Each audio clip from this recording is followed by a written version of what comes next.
আচ্ছা, বান্ধবী বা স্ত্রীকে একটা দারুণ বাইকে বসিয়ে পুজোয় ঘোরার খুব ইচ্ছে? তাহলে এই পুজোতে সেই ইচ্ছা পূরণ করে ফেলতে পারেন। কারণ এই পুজোর আগেই নতুন জিএসটি চালু হওয়ায় এক ধাক্কায় কমছে একাধিক বাইক ও পেট্রোল বা ডিজেল চালিত গাড়ির কর। এছাড়াও জিএসটি কমছে পেট্রোল বা হাইব্রিড গাড়িরও।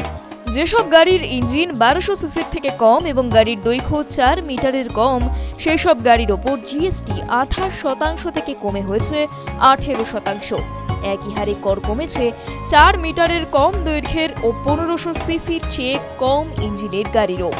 যেসব মোটর বাইকের ইঞ্জিনের আয়তন 350 সিসি বা তার কম, জিএসটি কমছে সেসব মোটর বাইকের ওপরেও।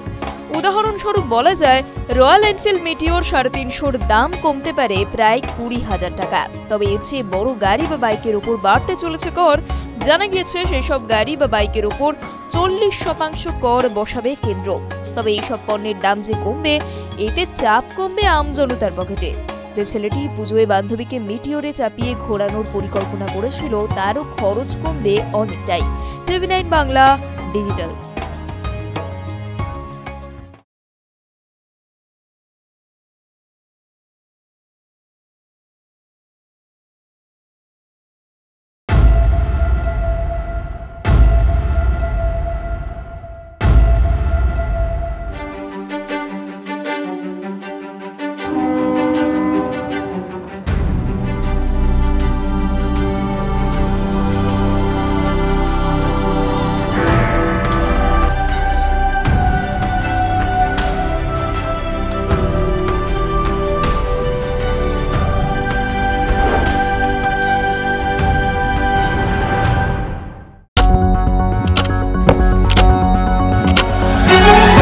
রাজনীতি শুধুই কি রাজার নীতি?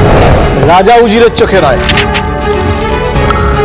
আপনার আমার চোখে সমাজের ছবি। কঠিন কথা সহজভাবে না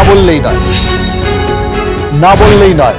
প্রতিদিন রাত 9টায় TV9 বাংলায়। TV9 বাংলা না দেখলেই নয়।